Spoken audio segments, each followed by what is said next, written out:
Hi, this is Andre. We're going to take a look at programming the Behringer FCB1010 MIDI controller to use the Echoplex Digital Pro. Thank you very much to Mark Oswald. This has been a really common request, and a lot of people ask about using MIDI with the Echoplex and using the Behringer in particular. So thanks very much to Mark for answering the cry of a lot of EDP curious people out there. I'm going to start with a couple of disclaimers. The first is that I'm not an expert on the Behringer. There's a lot of stuff and a lot of functionality you can do with the Behringer that I have no clue about. I know how to get it to do what I need it to do to use the Echoplex, though I wanted to, but this is by no means going to be an all-inclusive A through Z of Behringer use. The second thing I'll say is that this particular unit that I have, I got back in 2006, so it's 12 years old. There have been some additions since then to the Behringers as they come off the shelf. I've checked out a couple of tutorial videos that were made pretty recently as far as programming the Behringer, and in each of those videos they're using the exact same procedure that I use that I'm going to detail here. So as far as I know, there should not be any issues with backwards compatibility. I know that there was a later edition called the Uno chip that a lot of people like. I am so ignorant about the Behringer that I don't even know if my unit has an Uno chip. But that also means that I don't use it very deeply. And even though programming the Behringer can be a bit of a maze to navigate, the actual commands that I'm sending with it are actually very straightforward. And once you get the hang of how to assign commands on the Behringer, you'll realize that to do the stuff I do, you only need to be able to send 1 or 2 commands per pedal. So, first thing we need to do is start sending information. So, if you get the Behringer out of the box, the default is going to be this kind of thing. If you press buttons, you're probably going to get this kind of indication on the EDP. You're going to get P1, and you're not going to get anything else happening, which is normal. You shouldn't expect anything else to happen because you need to configure the buttons to do particular things. So in order to do that, we need to select the button we want to program. Let's start with button number 1. To begin editing, you do a long press of the down button. You press it down, you hold it for about 2.5 seconds, and then you see that the display went out there.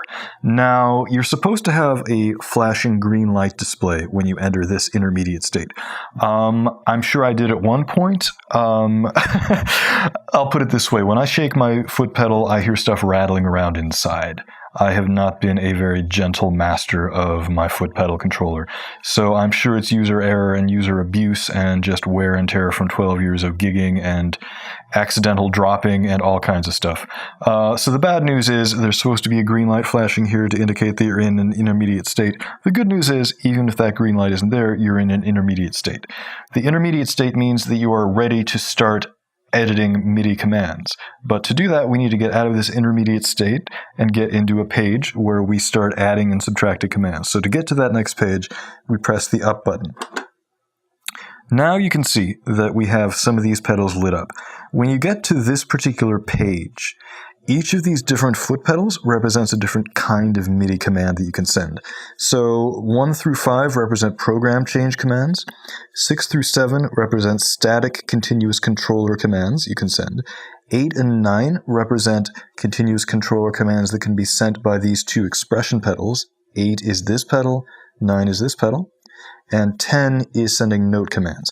So for any pedal, you can have it send up to 5 different program change commands and 2 continuous controller static values, and have each of the expression pedals assigned to do something fancy, and send a note value. That's a lot of stuff. The good news is that to do what I do, you don't need to do hardly any of that stuff. What I do is basically send note commands, and more recently, I've started using these expression pedals, but up until the last year or so, I didn't even do that. So these are the different MIDI commands you can send. We don't need to send a program change, so we're going to disable program change. We're going to do a long press of 1. That light goes off. That means that we are no longer sending program change commands on the button that we are editing. For right now, we're going to disable the expression pedal control. So I'm going to do a long press of 8. That disables that expression pedal controller. A long press of 9 disables that. So right now, this button that we're editing, and I know it's a little hard to keep track of, but we are editing button number 1. Right now, button number 1 isn't sending any kind of MIDI commands. So what we want it to send is a note on command. So note commands in this page of editing are represented by button 10. So I'm going to do a long press of 10. That means we're sending a note command. Now, we need to edit which note we're sending when we press the button, so I'm going to do a short press of that. That's blinking. That means that it's ready to be edited. So we press the up button to go into more in-depth editing for what kind of MIDI note command we're going to send. So right now, we've gone to a different page of editing. Right now, that button is sending MIDI note number 0. Now, this is a good time to talk a little bit about how the Echoplex assigns MIDI commands. So let's do that. If you come to the second parameter row from the top, the MIDI parameter row, the two things we need to look at are control source and source number. Control source determines what kind of MIDI command is going to trigger different functions. And you have two options. You can have it receive note commands. You can also have it receive static continuous controller commands. Not like an expression pedal, but static commands. The third option here is to not receive any kind of MIDI commands. Since we're talking about using MIDI control, we don't want that off. We want it to set to note or control. And specifically, we want it set to note. I don't want to go into a lot of detail as to why I prefer note control over continuous controller commands for this particular foot pedal. Suffice it to say that if you send continuous controller commands to access functions, it's not going to work very well. You're not going to be able to do everything you need to do. If you send note commands, you will be able to do everything you need to do. So it's kind of a long and boring and incredibly geeky tangent to explain why that is. So for right now, I'll just ask you to trust me when I say that if you're using this particular foot pedal controller with the Echoplex Digital Pro, I highly, highly, highly, highly recommend you use notes to send commands and not continuous controller. And again, this doesn't affect continuous control commands sent by the expression pedals. This has to do with if you want to trigger record or overdub or multiply, whether you're sending note or continuous controller commands. Do the right thing. Send note commands. The second thing we need to look at is the source number. If we take a peek at the Echoplex manual, there is a set of commands available, and you'll see that they are identified by source number offset. For instance, record is source number offset 2. Now, that doesn't mean that you send MIDI note number 2 to the EDP. It means that you take the source number and then add the source offset to that. You can set this to whatever value you want. The default is 36. I've kept it at 36 just to make my life a little easier. So if you want to program a command for the record button, you want it to be set to the source number plus the source number offset. And the function we're interested in assigning is record. In the manual, it says the source number offset is 2. 36 plus 2 is 38. I knew that art school degree was going to come in useful one of these days. So that means that we need to have the Behringer sending MIDI note 38. Right now it's sending MIDI note 0, which is not what we need. So 38, press the 3 button. That gives us the number 3. Press the 8 button. There you go. Now we are sending MIDI note 38. When I press this, we are going to get out of that editing state, and I'm actually going to get out of the parameter matrix here, because when you exit editing, very often it will trigger the actual function. So I believe that when I do a long press of this, it's going to start record. Yep, that's normal. Don't worry about that.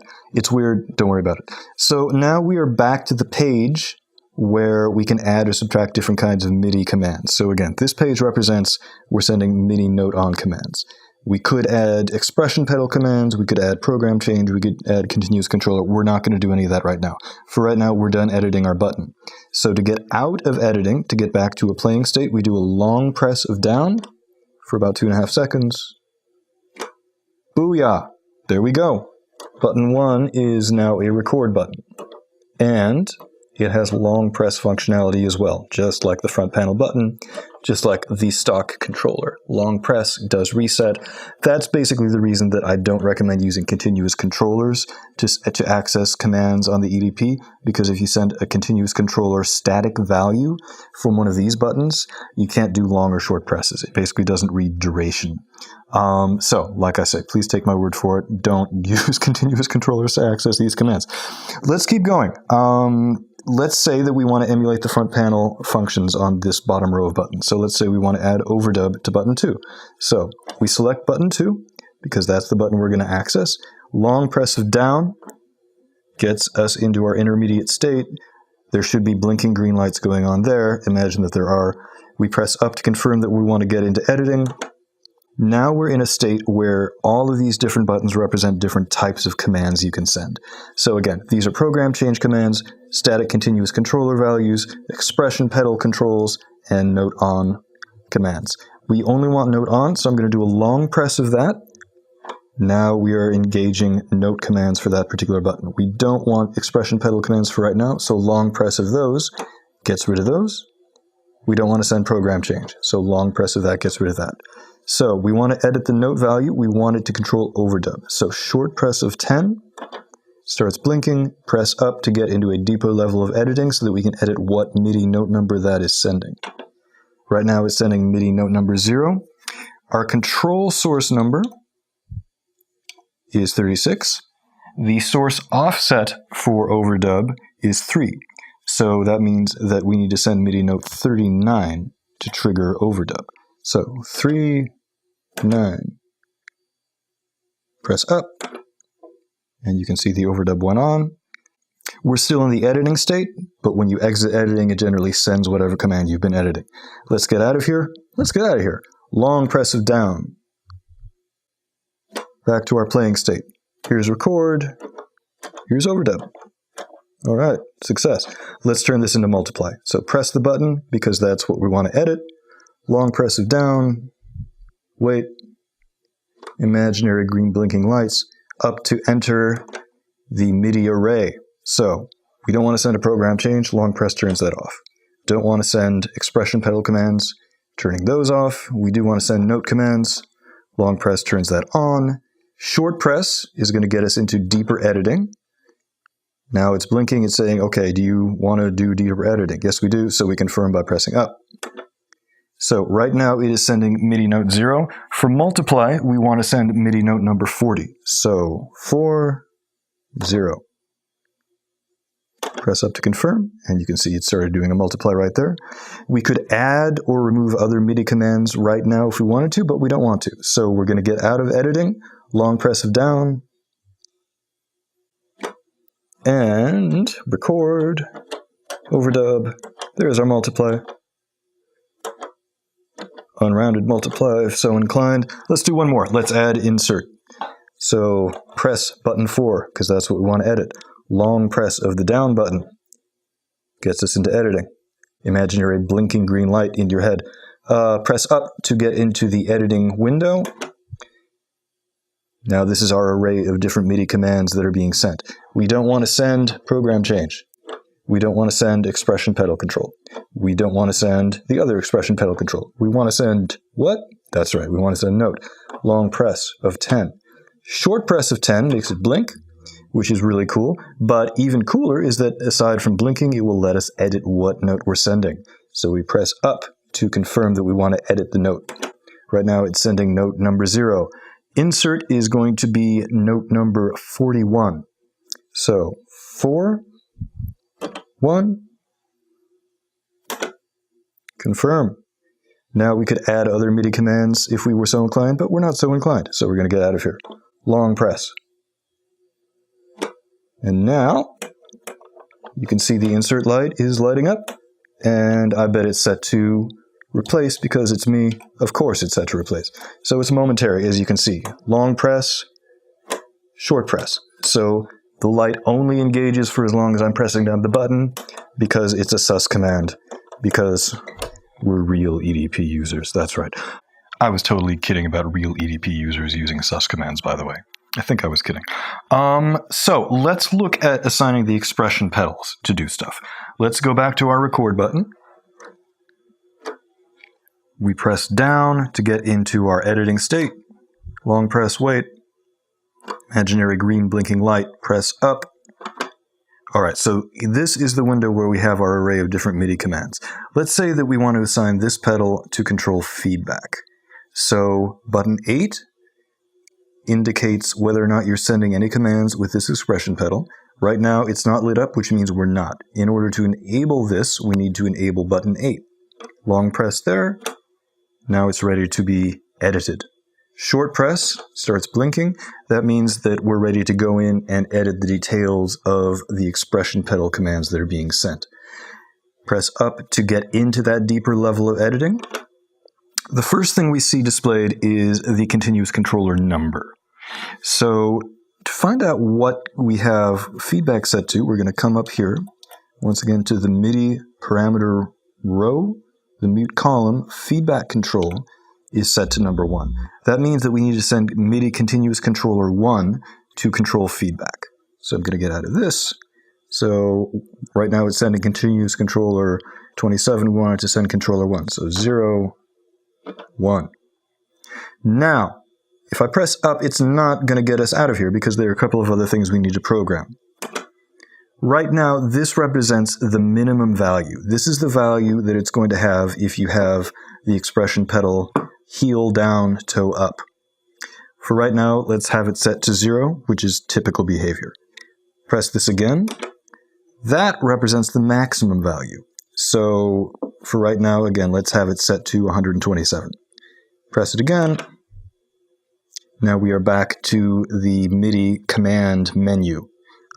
We just added expression pedal there. We already had the note on command there. We don't need to add anything else, so we're going to get out of here. We're going to do a long press of down. Da, da, da, da, da. There we go. And as often happens when you exit it, it automatically starts sending whatever command that is, which is record. So record a new loop. And now if we push this pedal, you can see now we are controlling feedback.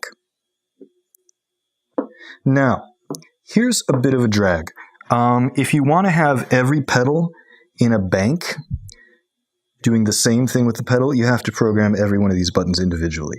So we're on record, and that works fine. If I go to Overdub, if I close Overdub, even though I'm not doing anything with Overdub, as far as the Behringer is concerned, I'm still using patch number 2. And since we haven't assigned anything to patch 2, that means that the expression pedals aren't going to do anything. So if I'm programming bank number 6, and I want to have these pedals doing the same thing whenever I'm in bank 6, that means I have to actually individually program each one of these buttons to a specific assignment, which sounds worse than it is. It's kind of a drag, but it's not such a drag. So let's look at how little of a drag it actually is. We need to add it to the overdub button, long press of down, blinking lights in your head, press up. This is our MIDI array. This is our menu of possible MIDI types of commands. We want to add a continuous controller command for that pedal. Long press of 8. Now we're going to edit what kind of controller command we're sending. Short press of 8 blinks. It says, we are ready for you. All right, here I come. Oh my God. So right now it's sending continuous controller number 27. We want to send continuous controller number 1 because we want this to control feedback. And we have the MIDI parameter value for feedback in the EDP set to 1. So, 1. Press up. This is the minimum value. Let's have it set to 0. Press up again. This is the maximum value for our controller. Let's have that be all the way up at 127. Press it again. And as often when you exit that editing state, it triggers the command. We're done editing for now. Long press of down. And now we have feedback there. Just like we do with record. Perfectly excellent. Now, one thing that's kind of cool is that you can configure the maximum and minimum range of the expression pedals. Let's say that you like using feedback, but you never use 0 feedback. Let's say that you never need feedback to be more than 50%. So you can actually program this pedal so that the minimum value will be 50%. Let's figure out how to do that. We're going to do it on Overdub. So we've selected that button, long press of down. Blinking green lights, ha ha ha. Press up. This is our MIDI command array. So we want to edit expression pedal A. So short press of that, blinks, confirm with up. All right, it's sending controller 1. That's going to stay the same. We don't need to get rid of that. The next step up here is the minimum controller value. Now, 64 is about 50%. If a continuous controller range is 0 to 127, 64 is about halfway. So what we're going to do is bring this down to about 64. Very nice. Now, I'm going to press up to edit the maximum value. We want that to be 127, just because we're squares. We're going to press that again. Now we are back to the main MIDI command menu. We're done editing, so we're going to do a long press of down. And now you can see that feedback only goes down to 64 because we specifically programmed it that way. Now, very important, we only did that to button 2. If we select button 1, feedback is going to go all the way because we have that set on a 0 to 127 scale. We have button 2 set to 64 to 127. So basically, like I say, you need to do an individual expression pedal command for every one of these buttons in a bank. And for me, I definitely want them to do the same thing. I want these to be assigned to a particular thing. I don't want to have to think about it. And frankly, you know, with continuous controller on the EDP, you only have 2 commands available. You have feedback and you have volume. So you might as well use them both, I guess. Now, we recently talked about sending static continuous controller commands to alter the level of feedback and output volume. Let's look at how we would program that. Let's say that in this bank we're building up, we want button 6 to cut feedback to 80 out of 127.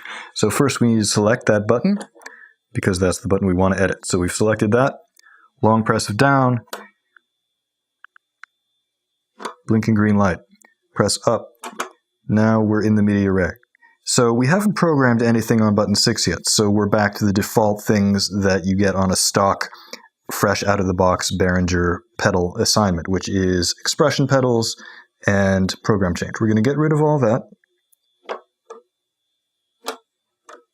And what we're actually going to add is a static continuous controller. That means that when you press one of these buttons, it's going to send a specific value of a continuous controller. You can't change the value continuously the way you can on an expression pedal. It's going to send one particular value. So we're going to hold that down because in the MIDI menu, button 6 represents continuous controllers. Short press means that we are ready to edit what kind of controller information we're sending. So press up to get into a deeper level of editing. So right now it's sending continuous controller number 26. We want to send continuous controller 1 because again, we have feedback assigned to controller 1 in the EDP. So, 1. Now when we press up, we're going to get a different value, and this is actually going to determine what the continuous controller value is. It's not a range of values the way it is with an expression pedal, it's a one single value. This is why I use the term static to describe this kind of continuous controller sending. Let's say it's going to be 80 out of 127. So 8, 0, up. We're still in the MIDI menu, we're done editing, so we're going to get out of there. Now we're back to regular playing state. So this is our feedback pedal. We haven't assigned anything to it, so I'm going to have to go old school and use the front panel. So right now we're at 127. If I switch to Overdub, we can control it. But since we specifically set Overdub to have a minimum of 64, it's only going down to 64. If I press button 6, it's going to go to 80. That's a static command. So feedback is going to stay at 80 out of 127 until we change it somehow, whether we change it with the front panel or whether we change it by accessing another pedal that has an expression pedal assigned. But that's the idea of a static continuous controller. So again, when we assigned it to record, when we assigned the expression pedal to record, we gave it the full 0 to 127 value, and if I press button 6, it's going to go to 80. Because all that we added to that button in the MIDI menu was a static continuous controller command for feedback. Finally, let's check out adding control of multiple loops through MIDI. If you come up to the top parameter row, under loop trigger number, the default is 84. That means that by default, loop number 1 is going to be accessed by pressing MIDI note 84. Let's get out of parameter editing. Let's say that button 6 is going to be loop number 1. So press button 6, long press down, blinking green light in your head, press up to enter the MIDI menu. So the first thing we need to do is actually get rid of this. This was sending that continuous controller, the static continuous controller, to set feedback to 88. We don't want that right now. What we do want is a MIDI note, and we want to send MIDI note 84 because loop trigger number is set to 84. That means that loop number 1 will be triggered whenever you send MIDI note 84.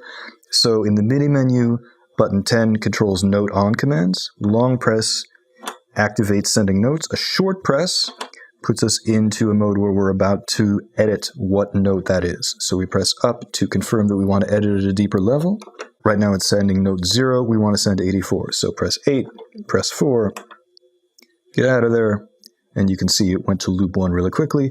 We're still in the MIDI menu array. We want to get out of there, do a long press. You're not going to see much going on with that at the moment until we have a second loop to switch to. So let's go to button 7. We're going to assign that to loop 2. Long press of down gets us into the intermediate state. Ooh, blinking green lights. Press up. MIDI menu, get rid of program change, get rid of expression pedal A, get rid of expression pedal B, and add a note on command. And we want that to be note 85 because the default setting for loop trigger is 84. That means loop number 1 is triggered by note number 84. That means loop 2 is going to be triggered by 85, loop 3 is triggered by 86, and so on and so forth. Get out of there. So we have a MIDI note being sent on the MIDI menu. Short press makes it blink, lets us know that we can start editing at a deeper level. Pressing up gets us into that deeper level. That tells us what MIDI note is being sent. We want it to be 85. So 8, 5, oh, come on. 8, 5. There we go. Press up again. You can see it went to loop 2. We're back in the MIDI menu. We're done editing. Long press gets us out of there. All right. So long press of record, long press of multiply, global reset, record a short loop. Now we're in loop 2. Now we're back to loop 1. Multiply loop 1. Overdub.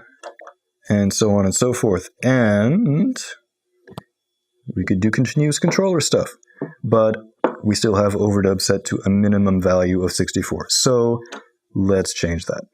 Long press of down. We're in the blinking light green thing. The blinking light green thing. Very nice. Up gets us into the MIDI menu.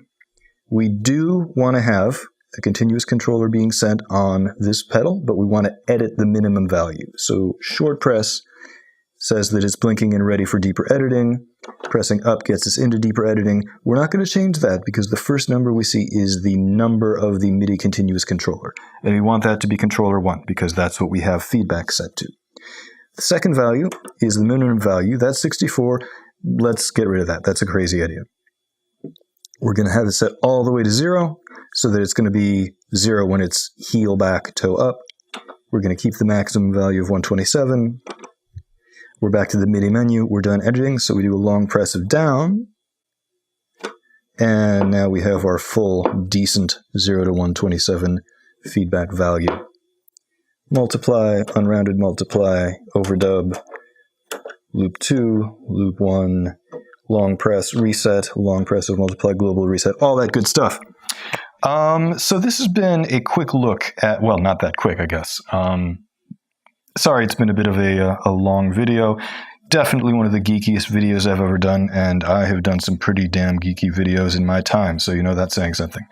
But this is a popular subject. A lot of people are curious about MIDI programming in general, and the Behringer in particular.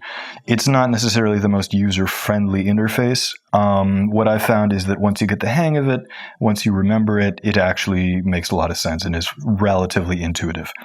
So thank you so much to Mark Oswald for commissioning this one, and again, a lot of people have been asking about this subject. So that means that basically if you enjoyed this video, you need to buy Mark Oswald a drink next time you see him. I will talk to you guys very soon. Thank you so much. Bye-bye.